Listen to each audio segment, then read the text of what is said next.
Yeah. At my Greg and his mother came to visit at my home, and I always remember that Greg didn't say anything, just got up, opened all the doors, looked in all the rooms, shut the doors, uh, did touched nothing, but it was so funny to see him just opening doors and looking into everything. And of course, that didn't bother me at all.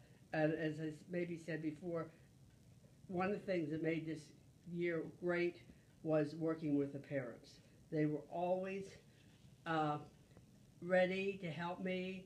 I call parents whenever I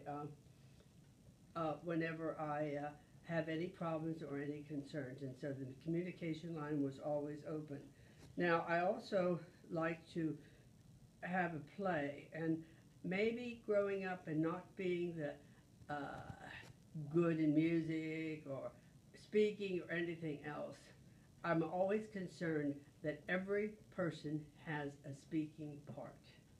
And I would rewrite plays and make sure everyone, not just the most intelligent child, and I wanted Greg to have a speaking part.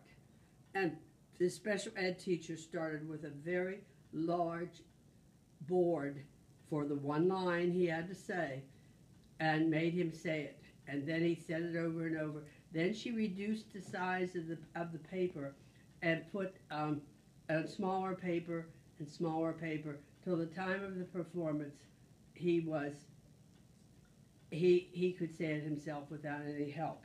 Now also at that play, the spina bifida boy, he had a part too, and all the practices, the person assigned was to wheel him up to the front of the stage. But that night, Greg wheeled him up. I froze where I was. I probably should have gone out and been right in the front of the stage in case he would have pushed him over or something like that, but I couldn't have moved. And as soon as he was done speaking, Greg wheeled him back. And I think that was a very emotional part for everyone in that audience and in the staff. Now, I also had animals in my room. And people have said to me today, Janet, you could never teach the way you taught before, because I would have a rabbit running around the room. I hatched chickens, and of course I didn't get rid of them once they were hatched. I let them grow, let the children see the changes in them. Hatched duck eggs. Had the ducks, had a basin and the ducks would go swimming in it. And I kept these things until the end of the school year. And of course my classroom smelled like a barn every morning when I went in until I got it cleaned up. And but Greg loved to watch the guinea pig. I can still see him watching the fish. And I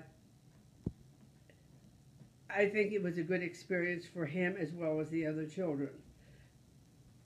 I myself grew from this experience. I was scared.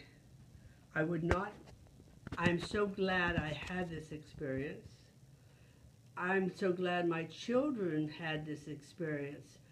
I hope I helped Greg, but I think I helped the children see that not everyone is perfect like they are, and that they need to be tolerant of other people. And they also learned to help. They learned to help the spina bifida, and they learned to help Greg and make sure he was there, and they'd make sure he was in line where he was supposed to be. And they became aware that these children were different, but they were a great help to them. I can't remember ever hearing any of the children say, "Oh, I wish Greg wasn't in my classroom." It wasn't that at all. It was